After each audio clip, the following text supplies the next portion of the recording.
Lecture में जब भी मैं इस क्लास में आता हूं तो मेरे दिमाग में बस एक ही चीज रहती है कि चाहे वीडियो थोड़ी सी बड़ी हो जाए लेकिन आपके दिमाग में सब चीजें पहुंचनी चाहिए। So hello guys, welcome back dear friends और प्यारे सभी बच्चे, कैसे हैं आप? आज की इस क्लास में हम डिस्कस करने वाले हैं 10th साइंस का वो टॉपिक जो आपकी जिंदगी में हमेशा काम आने वाला है। एग्जाम पॉइंट ऑफ व्यू से इतना इंपॉर्टेंट कि आप इसको स्किप करने की नहीं सोच सकते हो, ठीक है ना। कभी कभी स्टूडेंट इतने इसमें कंफ्यूज हो जाते हैं कि कई बार जो है चीजों को बस रट के निकल जाते हैं। मैं चाहता हूं कि आपके दिमाग में कोई भी कंफ्यूजन ना रहे और मैं आपसे वादा करता हूं कि आप इस वीडियो के बाद इस टॉपिक में जरा भी नहीं अटक सकते, है ना। एक एक बात आपके दिमाग तक पहुंचेगी, एक कॉन्सेप्ट आपके दिमाग में बैठ जाएगा। बस यही मेरी कोशिश है और मैं अपनी पूरी जान डाल दूंगा आज की इस क्लास में, लेकिन आपको समझा के मानूंगा, ठीक है ना। बस आप मुझे क्या करोगे, कमेंट करके बताओगे बोला सर हमें समझ में आ गया, बस यही सुनने को मैं तैयार हूं, ठीक है ना। एक छोटी सी बात कि आप सारी चीजों को नोट करते चलोगे, है ना, क्योंकि अगर मैं सारी चीज बोर्ड पे लिखूंगा तो ये वीडियो काफी बड़ी हो जाएगी, ठीक है ना। तो आज का हमारा टॉपिक है एक्सट्रैक्शन और अकरेंस ऑफ मेटल। क्या? एक्सट्रैक्शन और अकरेंस ऑफ मेटल। सारी बातों को एक्सप्लेन करूंगा, डोंट वरी, ठीक है ना। पहली चीज मैं आपसे कहता हूं कि भाई ये बताओ कि मेटल्स, क्लास स्टार्ट है, मेटल्स हमें कहां से मिलते हैं, मेटल्स हमें कैसे मिलते हैं? क्या मेटल का कोई पेड़ है? नहीं ना। मेटल कौन कौन से? मतलब सोना, चांदी, कैल्शियम, मैग्नीशियम और बहुत सारे मेटल होते हैं, है ना, आयरन वगैरह सारे मेटल हैं, ठीक है भाई। तो ये मेटल हमें कहां से मिलते हैं? तो हमारा आंसर क्या है? बोला सर उनका कोई पेड़ नहीं है, ये हमें मिलते हैं अर्थ क्रस्ट से। कहां से मिलते हैं? अर्थ क्रस्ट से। हम जानते हैं भाई अर्थ की कितनी लेयर होती हैं, जो बेसिक लेयर कितनी है अर्थ की? तो क्या बोलोगे भाई, अर्थ की जो बेसिक मोटी मोटी लेयर है वो 3 है। कौन कौन सी बोलते हो? बोला आपका जो है ना कोर, मेंटल, क्रस्ट, है ना। तो जो अर्थ क्रस्ट है धरती की सबसे ऊपर वाली सरफेस है। क्या है? सबसे ऊपर वाली लेयर है, परत है ना। भगवान ने जितने भी मेटल है ना, ऑलमोस्ट सभी मेटल धरती के अंदर छुपा के रखे, ठीक है ना। हमें जरूरत है उनको पहचानने की। हमारे घर के सामने वाली मिट्टी में भी कोई मेटल हो सकता है और मेटल होगा, लेकिन हम उसको पहचान नहीं पाते, हम उसकी मशीनिंग नहीं कर पाते, हम उसमें से मेटल को निकाल नहीं पाते, इसलिए हमें मार्केट में जाके मेटल खरीदना पड़ता है, ठीक है ना। अगर हम उसको निकाल लेते, अगर हम उसकी मशीनिंग कर देते तो फिर हमारे पास खुद का मेटल हो जाता, ठीक है ना। वो एक अलग चीज है, क्लियर। लेकिन हमें सबसे पहले क्या ध्यान रखना है? हमें ध्यान रखना है कि भाई अर्थ की सबसे ऊपर वाली सरफेस, जिसको हम बोलते हैं अर्थ क्रस्ट, सबसे ऊपर वाली लेयर आप बोलिए, परत, है ना, जिसको हम बोलते हैं अर्थ क्रस्ट, उसके अंदर ऑलमोस्ट सभी मेटल पाए जाते हैं। तो बोला और कहां पाए जाते हैं मेटल? तो आप सबसे पहली चीज क्या लिखो? Earth crust is the major source of metals, ठीक है ना। Earth crust is the major source of metal. यहां पे मैंने एक वर्ड लिखा हुआ है मेजर सोर्स। मेजर का मतलब है सबसे बड़ा सोर्स है, लेकिन क्या अगर आप दिमाग लगाओगे, सबसे बड़ा का मतलब क्या? इससे छोटा भी कोई सोर्स होता होगा, है ना। हमने कहा कि भाई ऑलमोस्ट 99% जो मेटल हमें अर्थ क्रस्ट से, यानी कि अर्थ की सरफेस से, दैट मींस अर्थ की एक लेयर से मिल जाते हैं, लेकिन कहीं और भी हमें मेटल मिलते हैं क्या? तो आप दूसरी बात यहां पे लिख देना, जी हां, सी वाटर। समुद्र के पानी में क्या होता है? बोला क्या होता है? बोले जो सी वाटर होता है वो कैसा होता है? नमकीन होता है, दैट मींस उसके अंदर क्या होता है? प्लस सॉल्ट, एंड सॉल्ट का फॉर्मूला क्या होता है? NaCl, sodium chloride, NaCl। तो सोडियम क्लोराइड में से अगर हम सोडियम को अलग कर दें तो हमें सोडियम मेटल मिल जाएगा। क्या मिल जाएगा? हमें सोडियम मेटल मिल जाएगा। तो हमें मेटल सी वाटर से भी मिल सकता है और सी वाटर से मिलता है, क्लियर है ना। तो क्या बोलोगे कि भाई धरती के अलावा भी हमें कहीं से मेटल मिल सकता है, लेकिन ऑलमोस्ट या फिर मैं बोलूंगा कि भाई मोस्टली जो मेटल्स हम एक्सट्रैक्ट करते हैं, निकालते हैं, वो कहां से निकाल देते हैं? अर्थ क्रस्ट से, ठीक है। कहां से निकालते हैं? अर्थ क्रस्ट से। अब अर्थ क्रस्ट के बारे में कुछ छोटी छोटी सी बातें आपको बताने जा रहा हूं, आप इसको नोट करोगे, ठीक है ना। हमारी जो धरती है, इस धरती के अंदर क्या है भाई? अगर हम केमिस्ट्री की भाषा में बात करें तो क्या है? तो क्या बोलोगे आप? इस अर्थ क्रस्ट में है एलिमेंट कंपाउंड। इस अर्थ क्रस्ट में है एलिमेंट और कंपाउंड, है ना। और जो एलिमेंट एंड कंपाउंड है अर्थ की क्रस्ट में, हमने उनका एक नाम रख दिया। क्या रख दिया? हमने उनका, सारी चीजों को नोट कर रहे हो ना, है ना। तो मैंने क्या बोला कि एलिमेंट और कंपाउंड जो अर्थ की क्रस्ट में पाए जाते हैं, हमने उनको मिनरल्स कहा। क्या कहा? मिनरल। तो element and compound found in earth crust, found in earth crust are called mineral, are called mineral, MINERAL। तो क्या बोलोगे? मिनरल का मतलब क्या? मिनरल का मतलब है कि अर्थ की क्रस्ट में जितने भी एलिमेंट और कंपाउंड पाए जाते हैं उन सभी को हम क्या कहते हैं? बोला हम उन सभी को मिनरल कहते हैं। क्या मेरी बात को समझ पा रहे हो? एक बार मैं आपसे पूछता हूं, जवाब दो। बोलो बोलो, मिनरल का मतलब क्या? चलो सर नहीं बोलेंगे, नहीं बोलेंगे, बताओ ना, मिनरल का मतलब क्या? क्या बोलोगे? एलिमेंट और compound found in the earth crust are called mineral. लेकिन क्या, मुझे एक छोटी सी बात बताओ, क्या ऐसा पॉसिबल है? क्या ऐसा पॉसिबल है कि जितने भी एलिमेंट और कंपाउंड हमें मिल रहे हैं वो सारे के सारे मेटल हो? नहीं ना, क्योंकि भाई इस दुनिया के अंदर सब कुछ है ना। तो धरती के अंदर, धरती में जो एलिमेंट और कंपाउंड है उनमें से सारे के सारे मेटल नहीं है। तो भाई जो मेटल्स हैं, तो हमने क्या बोला कि मिनरल जो भी है हमारे, मिनरल का मतलब क्या? एलिमेंट और कंपाउंड। तो क्या सारे मिनरल मेटल है? नहीं। क्या सारे मिनरल जो है मेटल है? नहीं। तो देखो क्या होगा भाई, जिन मिनरल का मतलब जिन कंपाउंड में से, जिन मिनरल में से हम मेटल को एक्सट्रैक्ट कर सकते हैं, मेटल को निकाल सकते हैं, उन मिनरल को हम ओर बोलते हैं। क्या बोलते हैं? ओर, है ना, ORE। तो क्या बोलोगे आप? यहां पे हेडिंग बनाओ, यहां पे लिखो ओर का मतलब क्या है? आप यहां पे लिखो ओर का मतलब क्या है? Minerals from which metals can be extracted, और यहां पे आप एक वर्ड और लिख लें, प्रॉफिटेबली का मतलब होता है कि हमारा जो है ना एक कंसीडरेबल अमाउंट में हमें उसमें से मेटल, जैसे कई बार क्या होता है ना कि हमारे पास जो है ना ओर तो बहुत बड़ी है लेकिन उसके अंदर से मेटल बहुत थोड़ा सा निकल पाया है ना, तो हम उसको ओर के अंदर कंसीडर नहीं करेंगे। ठीक है ना, तो बात समझ गए आप? तो क्या बोलोगे?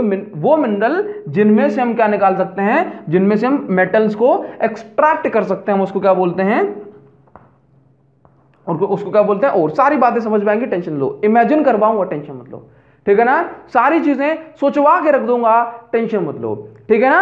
अब बात सुनो, एक बार फिर से रिवाइज करते हैं। मेटल कहां मिलते हैं? बोला अर्थ की क्रस्ट में। क्या केवल अर्थ की क्रस्ट में मिल सकते हैं? नहीं सर, सी वाटर में भी मिल सकते हैं, जैसे कि NaCl।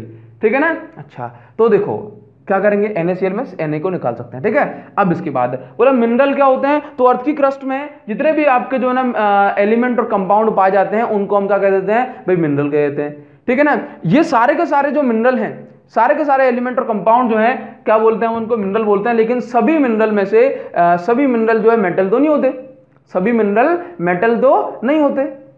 ठीक है, तो भाई जितने भी मिनरल हैं अगर उनमें से हम, यानी कि कुछ मिनरल हैं अगर उनमें से हम मेटल निकाल पाए तो उन मिनरल को हम बोल देते हैं ओर। क्या बोलते हैं? ओर। ठीक है, अच्छा सुनो, बात समझ में आ पा रही है? अच्छा, नहीं बोला सर हम इसको एकदम सोच नहीं पा रहे हैं, इसको एकदम इमेजिन नहीं कर पा रहे हैं, एक इमेज में दिमाग में एक इमेज नहीं बन पा रही है सर, वो बन पाओ। ठीक है, तो अब आप बात को सुनो। मैंने कहा आपसे कि यहां पे देखो ये रिएक्टिविटी सीरीज है। रिएक्टिविटी सीरीज में आपने क्या पढ़ा हुआ है? रिएक्टिविटी सीरीज में हमने पढ़ा हुआ है कि ये जो मेटल हैं ये इनको हमने डिवाइड किया। क्या किया हमने? इनको हमने डिवाइड किया। ठीक है, देखो जैसे कि हमारे जो सिल्वर और गोल्ड हैं, सिल्वर और गोल्ड ये फ्री स्टेट में पाए जाते हैं। कैसे पाए जाते हैं? मतलब फ्री स्टेट में। ठीक है, भगवान ने नेचर ने, अल्लाह ने, खुदा ने ये जो एक सिस्टम बना के रखा है कि जिसको किसी से खतरा नहीं है वो ऐसे घूमता रहेगा। जो सबसे कम रिएक्टिव है, ये रिएक्टिविटी सीरीज है, जो सबसे कम रिएक्टिव है यानी कि जो किसी से रिएक्शन नहीं करेगा वो इस धरती में ओपनली मिलेगा, वो इस धरती में फ्री स्टेट में मिलेगा। यानी कि आपने देखा होगा कि जैसे मान लो डिस्कवरी वगैरह पे कभी आपने देखा हो तो सोना जो है ना खोदते खुदाई करते में सोना मिल जाता है। ठीक है ना, लेकिन ये सोना और चांदी हमें खोदने से मिल जाता है, गोल्ड माइंस में मिल जाता है, लेकिन क्या होता है भाई? लेकिन अगर आप देखो कि जिंक आपको जो है ना एज इट इज जिंक नहीं मिलेगा। समझ गए? जैसे मान लो अगर हमने जमीन को खोदा और कहीं पर अगर हमें सोना मिला, ठीक है ना, तो वो सोना ऐसा नहीं किसी का खो गया था सोना, है ना। अगर हमें जमीन से नया सोना निकालना है तो वो जो नया सोना होगा वो हमें फ्री स्टेट में, यानी कि बस आप उसकी जिन्हें इम्प्योर मिट्टी वगैरह छुटाओगे ना और पॉलिश वगैरह करोगे तो आप उसको मार्केट में बेच सकते हो, ठीक है ना। लेकिन जो जिंक है, जो आयरन है, लोहा तो समझते हो ना, लोहा हमें डायरेक्ट नहीं मिलता कि भाई खोदा यहां से लोहा उठाया थोड़ा सा और मार्केट में बेच दिया, नहीं। लोहे को हमें पहचानना पड़ता है। लोहा कैसे मिलता है? लोहा हमें कंपाउंड के फॉर्म में मिलता है। कैसे मिलता है? कंपाउंड के फॉर्म में। जिंक हमें कैसे मिलता है? जिंक हमें मिलता है कंपाउंड के फॉर्म में। ये क्या करते हैं? बोला ये रिएक्ट करते हैं। क्या करते हैं? ये रिएक्ट करते हैं। क्लियर है? एल्यूमिनियम, एल्यूमिनियम हमें ऐसा नहीं मिलता कि भाई हमने जो है ना सिंपल धरती को खोदा, छाना और एल्यूमिनियम मिल गया। एल्यूमिनियम वगैरह ये हमें मिलते हैं ओर के फॉर्म में, यानी कंपाउंड के फॉर्म में। अब ये ओर क्या होती है? मैंने आपको बताया ना कि भगवान ने सिस्टम बना के रखा है कि जो चीज फ्री है, मतलब जो चीज रिएक्ट नहीं करेंगे जो मेटल, उनको फ्री स्टेट में बोल दिया। बोला तुम्हें कोई खतरा नहीं है, तुम्हें हमें किसी भी तरह की पैकिंग करने की जरूरत नहीं है, ठीक है ना, तुम्हें किसी तरह की सिक्योरिटी की जरूरत नहीं है। लेकिन जैसे कि एल्यूमिनियम, जैसे कि एल्यूमिनियम, जैसे कि मैग्नीशियम, ये मैग्नीशियम, एल्यूमिनियम, ये रिएक्टिव बहुत है। क्या है? ये रिएक्टिव बहुत है। ये ऑक्सीजन के साथ रिएक्ट कर जाएंगे, ठीक है, हीट निकलेगी, काफी सारी चीजें होंगी, ये दूसरी चीजों के साथ रिएक्ट कर जाएंगे, प्रॉब्लम हो जाएगी। तो भगवान ने क्या कहा, नेचर ने क्या कहा कि भाई ये किसी के साथ रिएक्ट नहीं करते, इनको धरती में फ्री स्टेट में छोड़ देते हैं बिना किसी और के, यानी कि बिना किसी कवरिंग के। लेकिन एल्यूमिनियम, मैग्नीशियम, ये सारी चीजें जो है ना ये रिएक्ट बहुत जल्दी करती हैं। तो नेचर ने इनका ऐसा इंतजाम बिठाया कि हम एल्यूमिनियम को अकेला नहीं छोड़ेंगे, एल्यूमिनियम को अकेला नहीं छोड़ेंगे। एल्यूमिनियम को जो है ना, एल्यूमिनियम को हमें डायरेक्ट नहीं मिलेगा, एल्यूमिनियम को हमें निकालना पड़ेगा। क्या करना पड़ेगा? निकालना पड़ेगा। बोला कहां से? बोला ओर से। क्या? ओर से। जैसे कि मैं बात करूं आयरन, ठीक है। अगर आयरन आप सोचो कि नेचर आपको आयरन जो सीधा देते, बोला सिंपल जी आपको आयरन मिल गया, तो उस आयरन में क्या हो जाएगी? बरसात वगैरह को जंग लग जाएगी। तो अगर नेचर ने, भगवान ने लोहा हमें सीधा दिया होता डायरेक्टली, है ना, तो उस आयरन में भी जंग लग गई होती, लोहा खराब हो जाता। तो भगवान ने क्या किया? बोला अब मैं इस आयरन को सीधा नहीं छोड़ूंगा, मैं इसको जो है ना किसी रूप में दे दूंगा, किसी दूसरे फॉर्म में दे दूंगा कि इंसान को पहचानना पड़ेगा। क्या करना पड़ेगा? इंसान को पहचानना पड़ेगा, ठीक है। तो उस रूप को, उस वेशभूषा को हम क्या बोलते हैं? बोला ओर बोलते हैं। जैसे कि हेमेटाइट, जैसे कि हेमेटाइट। हेमेटाइट क्या है? हेमेटाइट आयरन की ओर है, यानी कि हेमेटाइट क्या है? एक ऐसी रॉक है, ऐसा पत्थर है जिसको हम क्या करेंगे भाई, जिसमें से हम क्या निकाल सकते हैं? उसमें से हम लोहा निकाल सकते हैं। बोला सर हेमेटाइट में क्या लोहा अंदर पैकिंग में होता है? नहीं, हेमेटाइट ऐसी रॉक है कि भाई जिसको हम ग्राइंड करेंगे, पीसेंगे, है ना, उसके बाद जो है ना डिफरेंट टेक्निक होती हैं, अगली वीडियो में बताऊंगा, बात करेंगे इसके ऊपर, है ना। तो आयरन को पीसेंगे, दैट मींस हेमेटाइट इस रॉक को पीसेंगे, अलग अलग टेक्निक होती है, मशीनिंग होगी इनकी, और उसके बाद जो है ना इस हेमेटाइट रॉक में से हमें क्या मिल जाएगा? बोला आयरन मिल जाएगा। क्या मिल जाएगा? आयरन मिल जाएगा। इसी तरह से अलग अलग होती है। जैसे कि मान लो मैंने कह दिया कि भाई डोलोमाइट, है ना, डोलोमाइट एक ऐसी रॉक है, एक ऐसा आप बोल सकते हो मिट्टी है कि भाई जिसमें से आप किसको निकाल सकते हो? जिसमें से आपको मैग्नीशियम मिल सकता है। क्या मिल सकता है? मैग्नीशियम, ठीक है ना। यानी कि मैग्नीशियम अगर आपको चाहिए तो मतलब डायरेक्ट मैग्नीशियम नहीं मिलेगा, इसमें भी प्रोसेस करनी पड़ेगी हमें, लेकिन हमें क्या मिल जाएगा कि भाई डोलोमाइट ऐसी रॉक है जिसमें से आपको क्या मिल सकता है? जिसमें से आपको मैग्नीशियम मिल सकता है, ठीक है। तो ये जो मैग्नीशियम है, ये मैग्नीशियम डायरेक्ट यानी कि फ्री स्टेट में नहीं मिलेगा, ये हमें एक मिट्टी से निकालना पड़ेगा। उस मिट्टी को हम क्या बोलते हैं कि भाई ओर ऑफ मैग्नीशियम। क्या बोलते हैं? Ore of magnesium. क्लियर है? अब देखो, अब अगर मैंने आपसे कह दिया कि भाई बॉक्साइट, आप इसको समझना, मैंने आपको कह दिया कि bauxite is the ore of aluminium, bauxite is the ore of aluminium, ठीक है। अगर मैंने ये कह दिया, है ना, ऑल्दो हमें एल्यूमिनियम पहले नहीं मिलता, एल्यूमिनियम ऑक्साइड मिलेगा, ठीक है। चलो मान लो मैंने आपसे कह दिया bauxite is the ore of aluminium, तो इसका मतलब क्या हुआ? मुझे बताओ क्या हुआ इसका मतलब, बताओ मुझे इसका मतलब क्या हुआ? इसका मतलब ये हुआ कि बॉक्साइट एल्यूमिनियम की ओर है। बोला सर ये तुम्हें पता है। इसका मतलब ये हुआ कि एल्यूमिनियम हमें बॉक्साइट नाम की एक रॉक से मिलता है ना। हमें उसकी मशीनिंग करके उसको इंडस्ट्री में ले जाके मैन्युफैक्चर करेंगे, तब जाकर के हमें इस बॉक्साइट में से क्या मिलेगा? एल्यूमिनियम मिलेगा, ठीक है। अब बताओ, चलो मान लो मैंने आपसे ऐसा बोल दिया, मैंने आपसे बोला कॉपर ग्लेंस, क्या बोला मैंने? Copper glance is the ore of is the ore of copper glance is the ore of copper, ठीक है ना।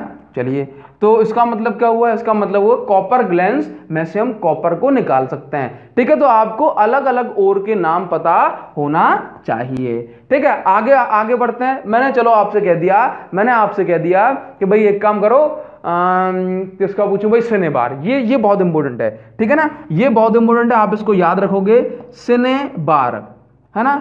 ये जो सिनेबार है ना, ये सिनेबार ओर है, is the ore of mercury, is the ore of mercury. Cinnabar किसकी ओर है, सिनेबार ओर है मर्क्यूरी की। तो इसका मतलब क्या हो गया, अगर अब आपको ओर सुनाई दे जाए तो क्या बोल देना कि भाई मर्क्यूरी हमें डायरेक्ट नहीं मिलेगा नेचर में, सिनेबार होगा। फिर हम क्या करेंगे, फिर हम जो है ना इसको रिफाइन करके जो है ना रिएक्शन वगैरह करा के हमें मर्क्यूरी मिलेगा। तो क्या आप मेरी बात को समझ पाए, क्या आप ओर के एक्चुअल मीनिंग को समझ पाए। मैं 2 मिनट में बता सकता था, लेकिन मैं थोड़ा सा टाइम लिया, है ना, क्योंकि चीजें बहुत आसानी से हमारे दिमाग में, यानी कि आराम से भले ही पहुंचे, देर में थोड़ी सी पहुंचे, लेकिन चीजें पूरी पहुंचनी चाहिए, ठीक है ना। तो अब आप मेरी बात को समझ पाए, और क्लियर है। अब देखो थोड़ा सा आगे बढ़े, और यहां पर एक छोटी सी बात हमें और करनी है।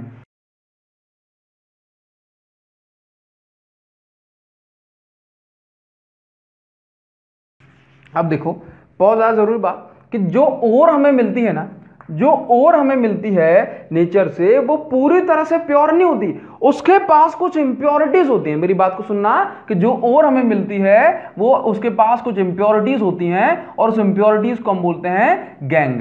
गैंग कहें या फिर कहें इसको मैट्रिक्स। तो क्या बोलोगे, अब आप इसको लिख लो, क्या लिखोगे, बोला इंप्योरिटीज फाउंड विथ ओर। अगर मैं लिखूंगा तो भाई बहुत टाइम लगेगा ही लगेगा, तो क्या बोलो भाई, impurities found in ore are called gangue. क्या बोलोगे, impurities found in ore are called gangue, है ना। तो गैंग जब भी कहा जाए तो क्या बोलना भाई, अनवांटेड हमारे सब्सटेंस, जैसे कि सैंड हो सकती है, सॉइल हो सकती है, या फिर किसी भी तरह का अनवांटेड सब्सटेंस, ठीक है ना।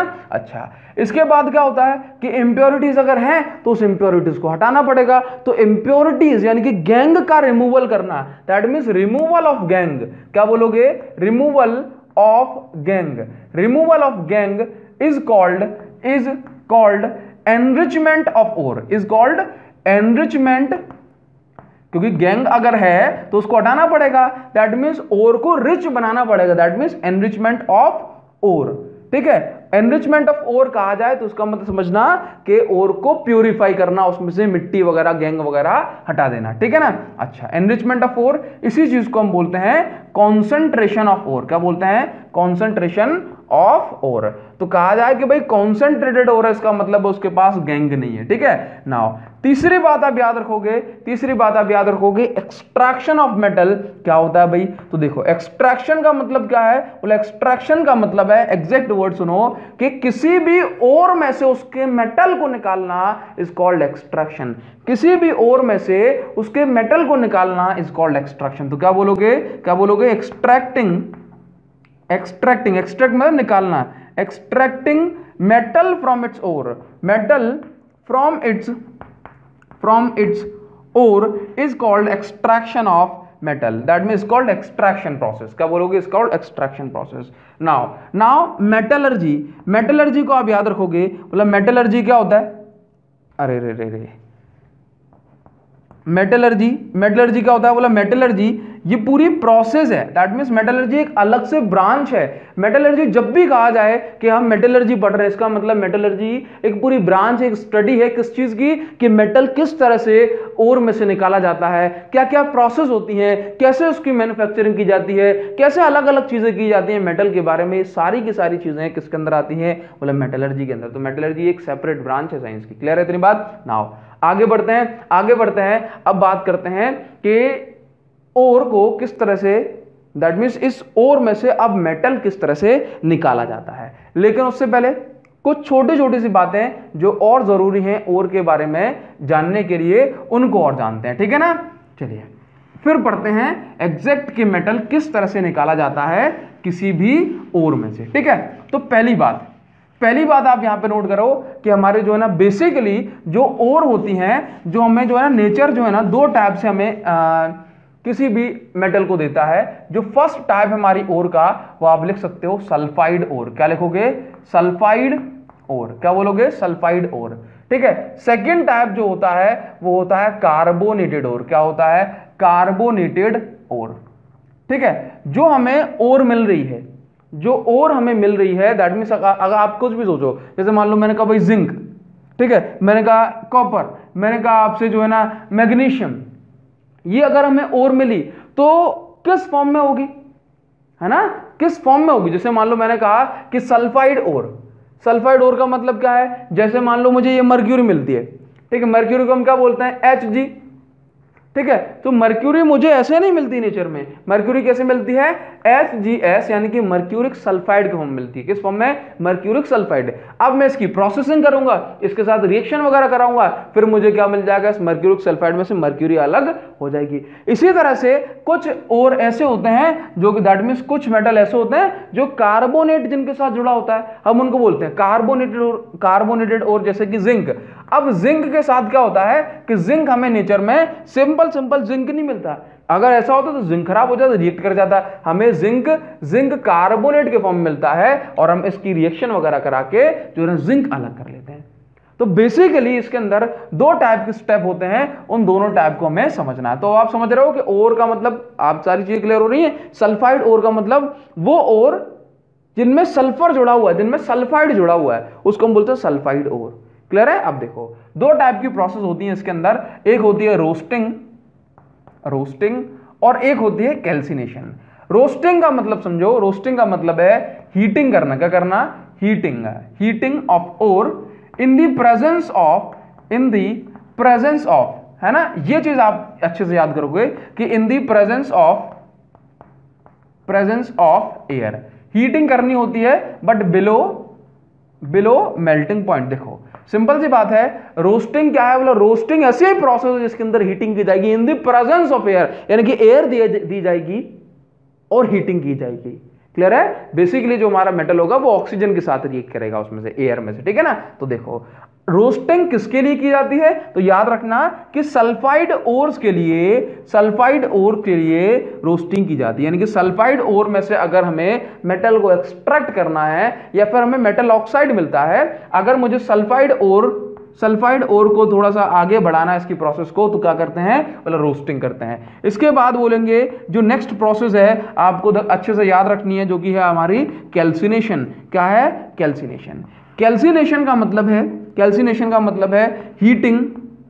क्या करना? हीटिंग करना but in the absence of oxygen, but in the absence of air. क्या बोलोगे? Heating in the absence of air. Clear है? हीटिंग करोगे in the absence of air. Clear है? तो कैल्सिनेशन किसके लिए की जाएगी? तो बोलोगे कैल्सिनेशन की जाती है कार्बोनेटेड ओर के लिए। किसके लिए? कार्बोनेटेड ओर को अगर जो है आपको थोड़ा सा मैं ऐसा बोलूं कि कार्बोनेटेड ओर से अगर आपको मेटल निकालने की कोशिश करनी है या मेटल निकालना है, तो आप क्या करोगे? कार्बोनेटेड ओर का बोला कैल्सिनेशन करोगे। तो अगर मैंने आपसे कह दिया कि जिंक कार्बोनेट का कैल्सिनेशन हो गया, इसका मतलब क्या हुआ? बताओ।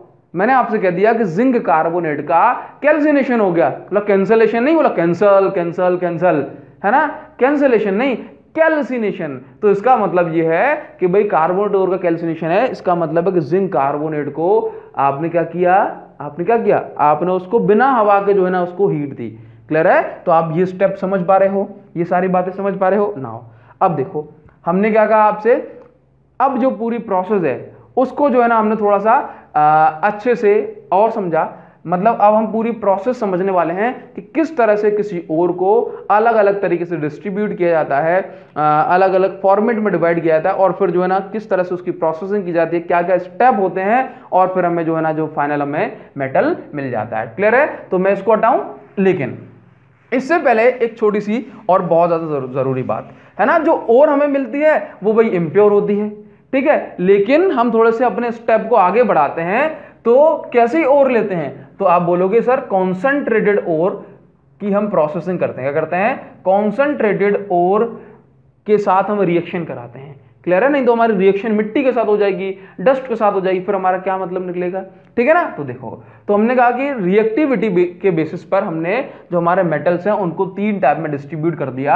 आप ऐसे बोल दो कि ये जो है ना पोटेशियम से लेके एल्यूमिनियम, ये आपके हाईली रिएक्टिव होते हैं। कैसे होते हैं? हाईली रिएक्टिव मेटल, ठीक है। अब आपके जिंक से लेके जिंक, आयरन, टिन, लेड, ये क्या हो जाते हैं भाई? ये मॉडरेट, ये कैसे होते हैं? मतलब मॉडरेट, ये कैसे होते हैं? मॉडरेट बोलो, या फिर आप इनको मीडियम रिएक्टिव मेटल बोलो। इसके बाद ये कॉपर, मर्क्यूरी, ये आपके जो ना लो रिएक्टिविटी में आ जाते हैं। किसमें आते हैं? लो रिएक्टिविटी में लेके आ जाओ उनको, कोई दिक्कत नहीं है, ठीक है ना। अब बात को सुनो, बात को सुनो। तो हमने क्या बोला कि जो लो रिएक्टिविटी वाले हैं इनको अगर आप लो रिएक्टिविटी वाली ओर में से, लो रिएक्टिविटी मेटल की ओर में से अगर आप किसको निकालना चाहते हो, अगर आप निकालना चाहते हो मेटल को, तो आपको क्या क्या करना पड़ेगा। तो ये जो स्टेप है ना, ये हमने लिखे हुए हैं। क्या लिखे हुए हैं? यहाँ पे स्टेप लिखे हुए हैं। तो आप देखो यहाँ पे ये टेबल आपको हर जगह मिल जाएगी, हर बुक में मिल जाएगी, एनसीईआरटी की हमने जो है ना ले ली है, ठीक है। देखो, लो रिएक्टिविटी वाले को अगर हम प्रोसेस करना चाहते हैं, अगर लो रिएक्टिविटी ओर में से अगर हम मेटल को निकालना चाहते हैं तो हमें क्या करना पड़ता है। तो लो रिएक्टिविटी जो लो रिएक्टिव मेटल होते हैं मेजरली या मेनली, उनमें जो है ना सल्फाइड ओर होती है। क्या होती है? Sulphide ore. इस सल्फाइड ओर की रोस्टिंग की जाएगी। रोस्टिंग का मतलब क्या है? Heating in the presence of आपकी जो है ना एयर, ठीक है। उसके बाद हमें मेटल मिलेगा और उसकी रिफाइनिंग कर दी जाएगी, ठीक है। अब देखो एक एग्जांपल छोटा सा एक पकड़ लेते हैं। जैसे कि मान लो मैंने कह दिया कि हमारे पास जो है ना, आप यहाँ पे लिख दो, पहला एग्जांपल लिख दो, जैसे कि HGS। HGS का मतलब क्या है? HGS को हम बोलते हैं मर्क्यूरिक सल्फाइड, दैट मीन्स इसका जो ओर का नाम है वो है सिनेबार, ठीक है ना। जब सिनेबार की रिएक्शन होती है किसके साथ, हम क्या कर रहे हैं इसकी, वही सिनेबार का सल्फाइड हो रहा है, इसकी रोस्टिंग करेंगे। इसका मतलब है इसको एयर के साथ जो है ना हीट करेंगे। एयर मतलब एयर में से जो मेनली होगी वो होगी हमारी ऑक्सीजन, ठीक है ना। तो ऑक्सीजन अगर हम इस तरह से रिएक्ट कराते हैं तो फिर क्या हो जाएगा? तो फिर होगा हमारा, समझ गए ना, एयर में से ऑक्सीजन रिएक्ट करेगी तो हमें क्या मिल जाएगा? हमें मिल जाएगा HgO प्लस आपका SO2। क्लियर है तेरी बात? अगर आप इसको बैलेंस करोगे तो देखो आपको यहाँ पे 3 लगा देना, ठीक है ना। सारी बैलेंसिंग वगैरह तो आप फास्टली कर लोगे, ठीक है, लेकिन हम इसको जल्दी से लिख दें 2 3 2 2, है ना, 2 3 2 2। क्लियर है? अब देखो बात सुनो, मेन चीज हमें यहाँ पे क्या देखनी है? बैलेंसिंग वगैरह तो आप सारी जानते हो। मेन चीज हमें ये देखनी है कि हमने जो है ना मर्क्यूरिक सल्फाइड की रिएक्शन कराई किसके साथ? ऑक्सीजन के साथ, यानी कि इसको एयर की प्रेजेंस में हीट किया। क्या किया? हीट किया। ये हीटिंग का साइन हो गया, ठीक है ना। तो हमें क्या मिल रहा है? बोला मर्क्यूरिक ऑक्साइड प्लस आपका SO2। क्लियर है? अब देखो बात को, हमें यहाँ पे HGS से हमने इसको जो है ना HgO में कन्वर्ट कर लिया, यानी कि ऑक्साइड के फॉर्म में कन्वर्ट कर लिया। किस फॉर्म में? ऑक्साइड के फॉर्म में। अब हमारे पास एक चीज और है कि अगर हम इस HgO को, अगर हम इस मर्क्यूरिक ऑक्साइड को हम हीटिंग करें, क्या करें? इसकी हीटिंग करें, तो हमें क्या मिल जाएगा? हमें यहाँ पे Hg प्लस आपका जो है ना O2 मिल जाएगा। क्या मिल जाएगा? Hg plus O2। बैलेंसिंग कर दें, मतलब यहाँ पे 2 लगा दो, यहाँ पे 2 लगा दो, तो यहाँ पे ऑक्सीजन तो हट जाएगी, ऑक्सीजन तो उड़ जाएगी, और हमें क्या मिल गया भाई? Hg मिल गया। क्या मिल गया? मर्क्यूरी।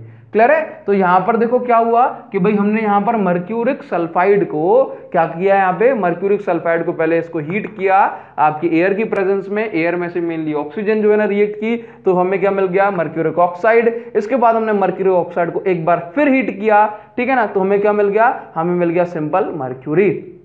क्लियर है तेरी बात? तो देखो इस तरह से हमने क्या निकाल दिया? मेटल निकाल दिया। क्या निकाल दिया? ये देखो हम मेटल निकाल दिया। अब इस मेटल की आप क्या कर दो? बोला रिफाइनिंग कर दो इसको अच्छे से, जो है ना रिफाइनिंग का मतलब इसकी जो फाइनल टच आप इसको दे दो, और उसके बाद हमें क्या मिल जाएगा? ये मेटल मिल जाएगा। क्लियर? तो ये क्या होगा भाई? लो रिएक्टिविटी सीरीज वाले मेटल को हम इस तरह से आगे बढ़ा सकते हैं, इस तरह से प्रोसेस कर सकते हैं। ये प्रोसेस है, आप इसको नोट करते चलोगे, ठीक है ना। नाउ इसके बाद क्या है? इसके बाद आते हैं मीडियम रिएक्टिव मेटल। क्या आते हैं? Medium reactive metal. अब मीडियम रिएक्टिव जो मेटल होते हैं वो आपके जो है ना, ऐसे बोले कि जो वो आपके दो टाइप के होते हैं। हमने बताया आपको, ये सारी चीजें तो मैं बता चुका हूं ना आपको, है ना। जैसे कि आपका सल्फाइड और सल्फाइड, ये सारी चीजें मैं आपको बता चुका हूं। ये टेबल आपको तैयार करनी है। सल्फाइड और ये है आपका कार्बोनेटेड और। क्या है? कार्बोनेटेड और, ठीक है। सल्फाइड ओर जो है आपकी, सल्फाइड ओर जो है आपकी, उसकी क्या होती है, बोलो आप बोलो। सल्फाइड ओर की रोस्टिंग होती है ना। कार्बोनेटेड ओर की क्या होती है, बोला कैल्सिनेशन होती है, कैल्सिनेशन। ठीक है। इन दोनों के बाद आपको क्या मिलेगा, बोला इन दोनों के बाद आपको इन दोनों के ऑक्साइड मिलेंगे। क्या मिलेंगे, ऑक्साइड मिलेंगे, है ना। इनका क्या करना पड़ेगा, इनका आपको बेसिकली रिडक्शन करना पड़ेगा, करना पड़ेगा रिडक्शन, है ना। तो ऑक्साइड मिलेंगे, इसके बाद आपको इसका रिडक्शन करना पड़ेगा। एज इट इज वर्ड्स के में लिख लें अपन किस क्या वर्ड यूज किए गए हैं। ठीक है भाई, ऑक्साइड ऑफ मेटल मिलेगा, इसके बाद आपको रिडक्शन करना पड़ेगा और इसके बाद क्या मिल जाएगा, आपको मेटल का प्योरिफिकेशन करना पड़ेगा, करना पड़ेगा प्योरिफिकेशन करना पड़ेगा। ठीक है, बात समझ गए। चलिए भाई, हाईली रिएक्टिव मेटल में क्या करना होता है, बोला हाईली रिएक्टिव मेटल का, और देखो इसमें क्या करना होता है, सिंपल आपको इलेक्ट्रोलाइटिक रिडक्शन, है ना। ये देखो किस किस फॉर्म में होता है, ये होता है आपका मोल्टन फॉर्म में। किस फॉर्म में, मोल्टन, है ना। जो हाईली रिएक्टिव जो मेटल होते हैं उनको मोल्टन फॉर्म से निकाला जाता है। जैसे मान लो कि सोडियम क्लोराइड, जैसे कि आपका सोडियम क्लोराइड, जैसे कि आपका सोडियम क्लोराइड, ठीक है। जैसे कि आपका मैग्नीशियम क्लोराइड, ये देखो सोडियम मैग्नीशियम, ये बहुत ज्यादा रिएक्टिव होते हैं, है ना। तो ये liquid form, that means molten form, aqueous form से हम इनको निकालते हैं और इस प्रोसेस का नाम होता है इलेक्ट्रोलाइटिक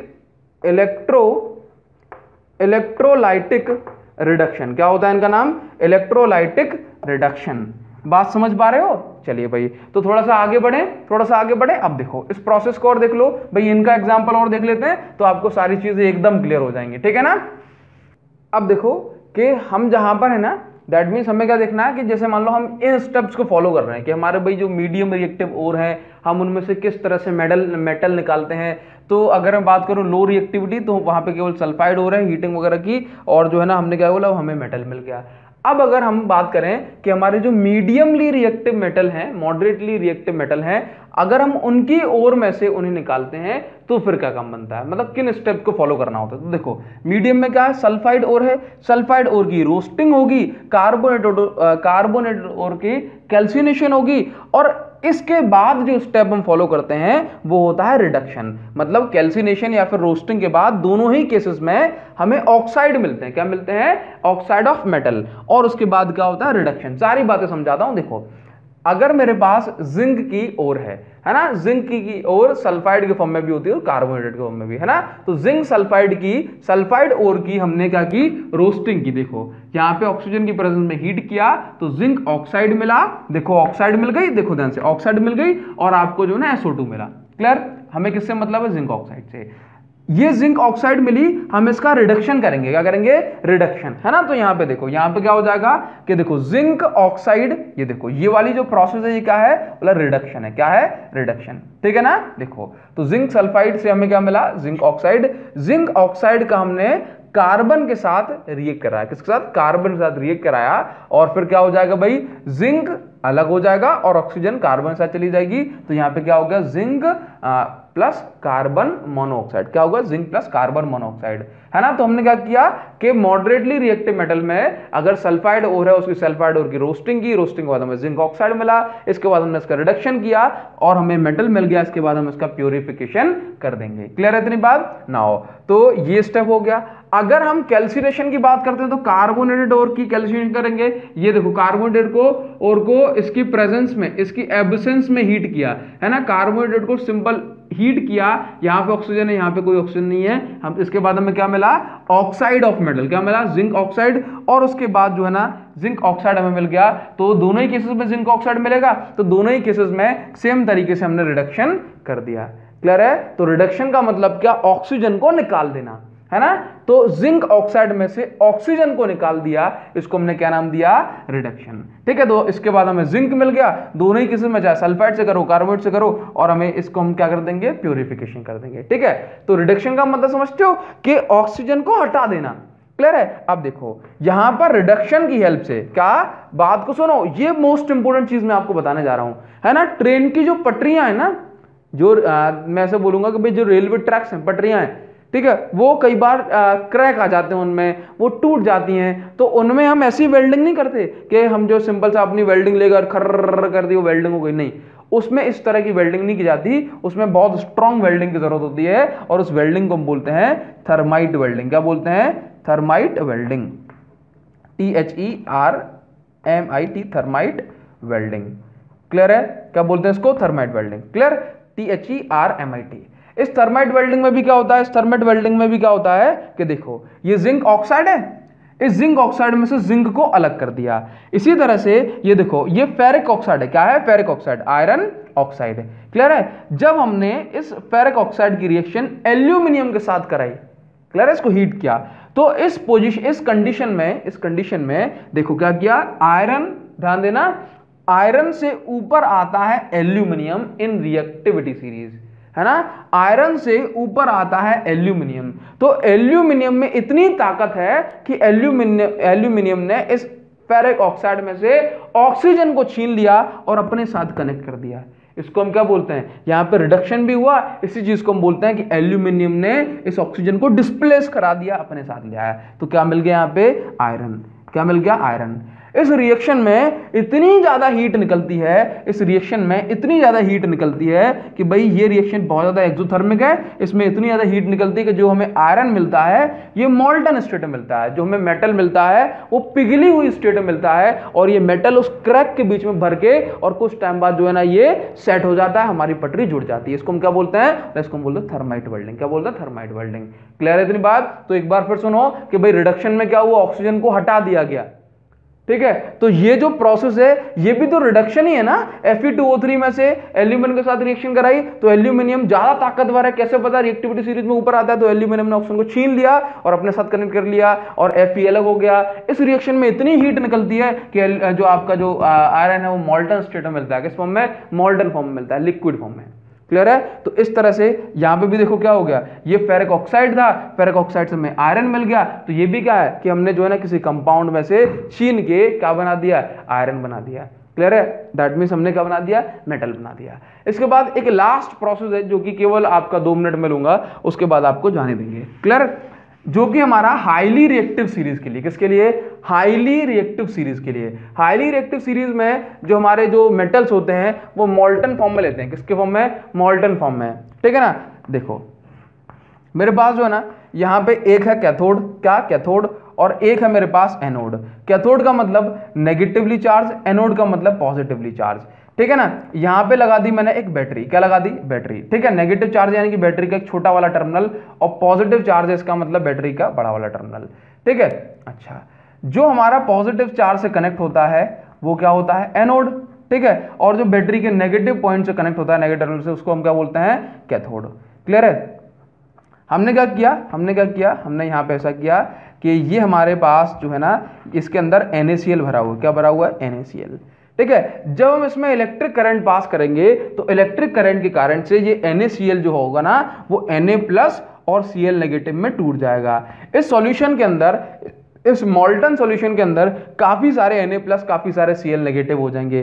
ठीक है, देखो Na+ किसके पास जाएगा? नेगेटिव वाले के पास। तो Na+ और खूब सारा Na+ किसके पास कलेक्ट हो जाता है? बोला कैथोड के पास, है ना। तो हम इस प्रोसेस के द्वारा देखते हैं कि भाई जो Na+ है दैट मींस Na+ क्या है? मेटल। तो मेटल कहां कनेक्ट हो जाता है? बोला किसके पास? इस कैथोड के पास। और इस तरह से हम जो है ना इस NaCl में से मेटल को सेपरेट कर सकते हैं। ठीक है ना, दैट मींस को एक्सट्रैक्ट कर सकते हैं। तो क्या बोलोगे? इस प्रोसेस को हम बोलते हैं इलेक्ट्रोलाइटिक। इलेक्ट्रोलाइटिक का मतलब है, इलेक्ट्रोलाइटिक का मतलब क्या हुआ बताओ?